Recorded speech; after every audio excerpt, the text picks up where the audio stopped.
Welcome back into the Sports Source, where we're already miles behind. This segment brought to you by Tennova Healthcare and Tennova.com. They have 3 hospitals in Knoxville, north, downtown, and west. They've got hospitals all over East Tennessee, Jamestown, Cleveland, La Follette, Newport, Morristown, Jefferson City. Clinics, doctor's offices. In addition to that, Tennova Healthcare has you covered wherever you are in East Tennessee. Trust the people I trust. Tennova Healthcare. Here's another guy I trust. Mark Pancratz. When it comes to college basketball, always glad to have you here on our show. Former D1 athlete, played for Bruce Pearl, coached under Bruce Pearl and Conzo Martin here at Tennessee. Mark, Tennessee lost to Georgia last Saturday. And they got bombed by Kentucky, and somehow they were still alive on the tournament bubble, which I think tells us a lot about who else is out there on the tournament bubble right now. But they do what they have to do. There's no way you could lose to Missouri. They took care of business. They won 90-70 yesterday. Your thoughts on the game? They showed that they were obviously the better team, and from start to finish had some identity to them. They played better defense. They got the ball inside to Grant Williams, Schofield, Robert Hubbs. It's the ebbs and flows of Robert Hubbs. He played really well. But to the bubble point, too, there was a lot of teams on that bubble that lost.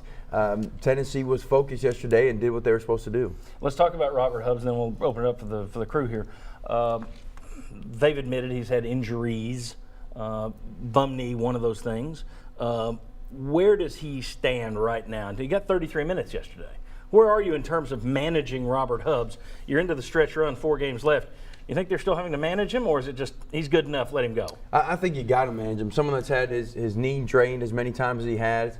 I think you've got to be careful with his minutes. The game was in hand yesterday. You could have taken him out a little bit earlier. But he was healthier. He looked healthier, but also matchups. Their guards were a little bit smaller. He could get them into the post and raise up over the top of them and finish his jump shots.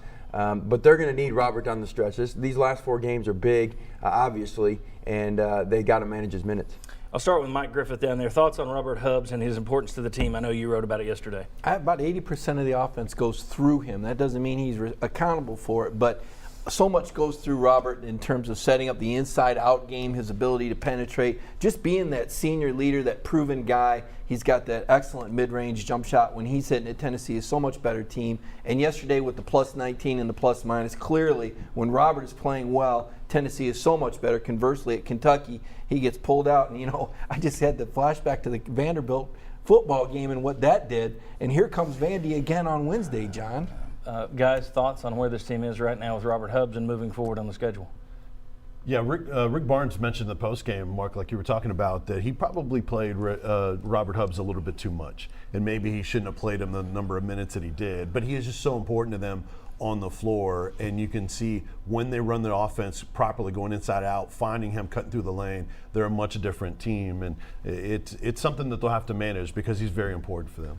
Yesterday, one thing that I think was good for Tennessee, it was a blessing in disguise that Jordan Bowden was ill and took him out after 1 minute, because Shambari Phillips got 28 minutes, played well, and he's like, to me, he's like Admiral Schofield earlier in the year when Admiral was kind of in the doghouse. See what a difference he's made coming back. I think Shambari Phillips is a guy who could really help this team, and yesterday was good for him. Kim Anderson yesterday in Missouri, Mark, he said what every other coach who's played Tennessee this year has said, and that was how did he put it? They're not tall, but they play so hard. We've heard that week after week after week. Tell me, would you rather have a tall team, tallest team in the SEC, but they don't bring it every night, or a team that brings it every night and they're not the tallest? I think you probably both wind up about 500, but your thoughts? I want the team that's going to bring it every night. I want the team that's going to be consistent with their effort, and I think that's where Robert's been. He struggled forget his scoring, but when he has that urgency and they can play through him, the team is so much better. Because like yesterday, Jordan Bone, your point guard, six assists, 1 turnover. It's because he gives the other guys confidence. I think you want the team that brings it every night. But I think if you had the tallest team in the SEC, you'd probably be sitting about 14-12 right now, even if they didn't bring it every night. I think the perfect thing would be the tallest team with the most effort.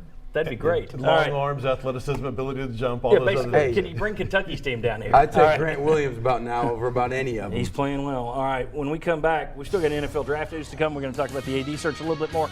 Next, Tennessee is vying for an NCAA tournament bid. They probably got to jump ahead of one SEC team to get in there. We'll discuss. Come on back on the Sports Source.